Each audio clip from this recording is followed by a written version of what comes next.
Hello, my friends, and welcome back. Thank you very much for being with me again today. Maybe I'm just, a Johnny come lately to this kind of situations, but I have never heard of something like this occurring before. Now, maybe there were such situations in the past, but they were either not, promoted. Maybe they weren't. Maybe I didn't hear from, but maybe you did. So for me, this is a big, big surprise to a certain extent. So let me show you. We have Murdoch from Fox News, the new guy, going to meet Zelensky in Ukraine. So this is the guy in charge of Fox News. He goes to Kiev to meet Zelensky. Why? This is the new Murdoch. This is the son, the eldest son of the Murdoch, the eldest, right? Or the old guy, who just said, you know what, I retire. And this guy, I think is 52, 53. I'm going to read it in the article down there. He took the reins of Fox News. His first visit with a leader, somehow, I don't know why they have to make this kind of visit, is Zelensky. I wonder why. Well, let's find out and discuss. So this comes from Sputnik, obviously, and it is last-ditch effort to revive Ukraine story? Question mark. Why Murdoch rushed to meet Zelensky in Kiev? Yeah, why?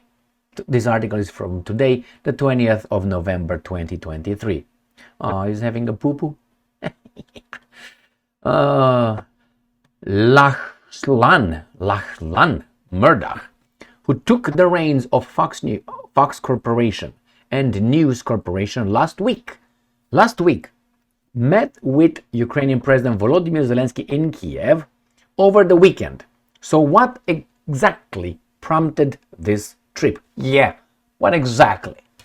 Lachlan, 52, is the eldest son of now retired Rupert Murdoch, an Australian-born American media mogul who announced his retirement in September.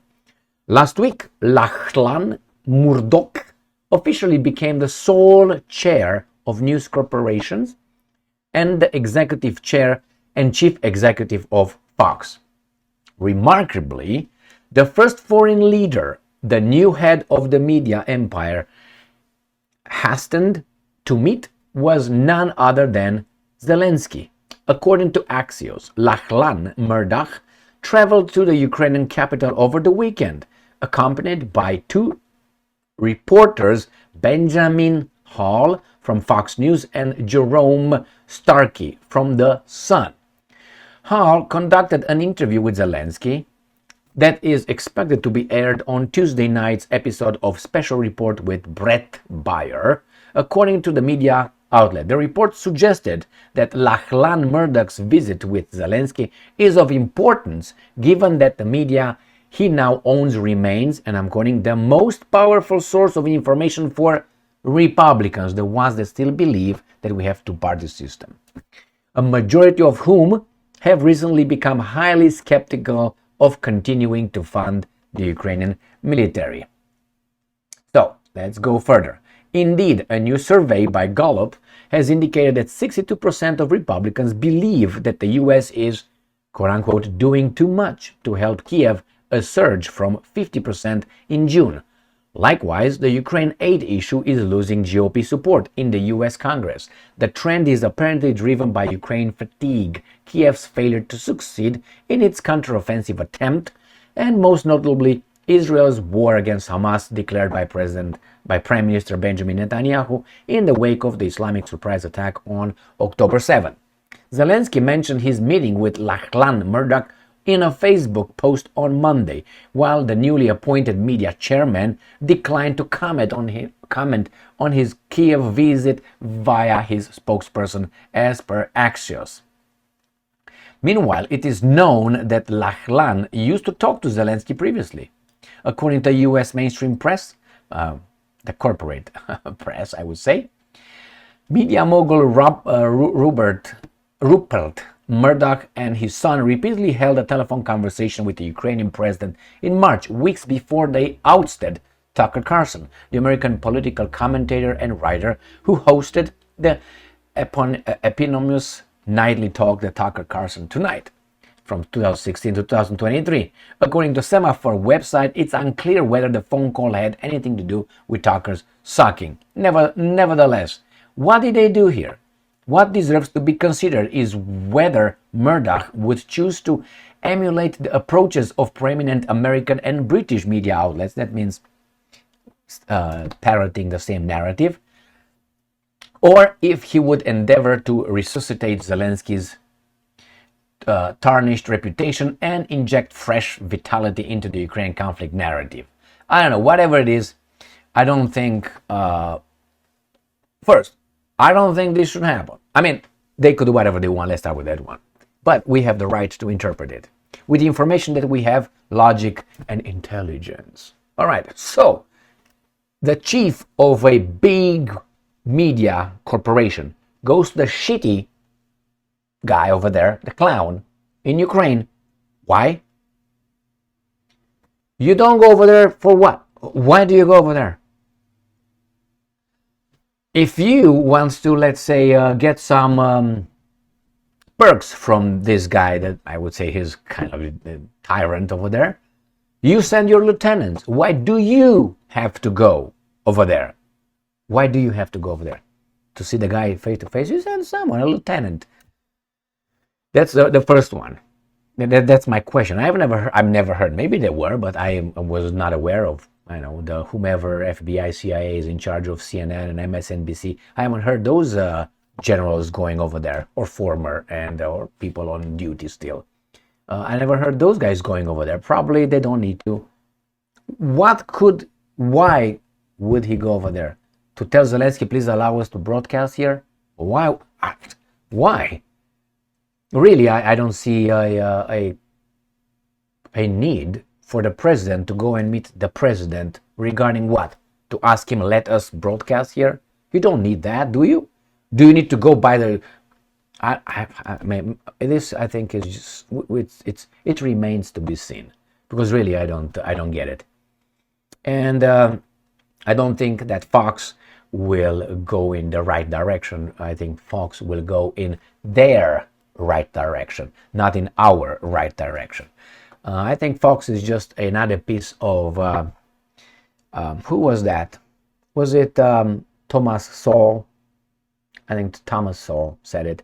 Not in this book, but in another book. He said that you are allowed. I don't know if it was really him. You let in a free society, you supposedly allow certain dissenting voices that actually say the same thing 95% of the time, the same parrot, the same thing, and 5% supposedly they are the mavericks of the news and entertainment. But actually, if you look at their content, 95% they say the same thing as everybody else, and they allow that 5%, not the whole 5%, like you to touch each and everything. No, there's certain kind of things that they're allowed to promote, to talk about, that the other ones will not. And that little 5% of the 100% of whatever is out there to talk about, that 5%, they will allow it, and we're gonna always point out to the whole thing, like the Fox News, I think 90%, 95% of its coverage is the same as everybody else. Eventually, they try to say, no, we are a little bit different. I watched Fox News a while ago. From time to time, I watch it. I watch it. I go on YouTube or other media, other outlets, and I pick up whatever I want, meaningful things. But the rest is almost the same thing. They might use different words, but eventually, no.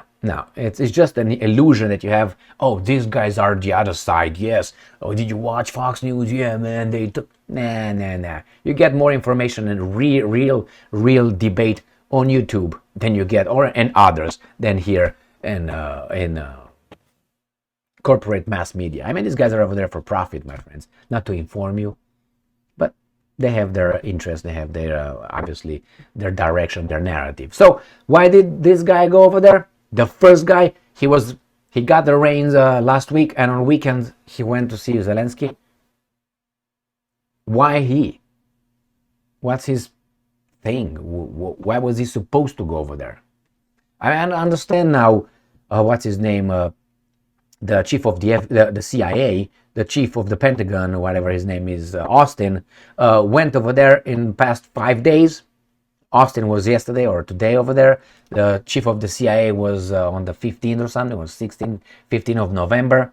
David Cameron, the newly appointed Foreign Secretary of Great Britain, his first trip, he was appointed today.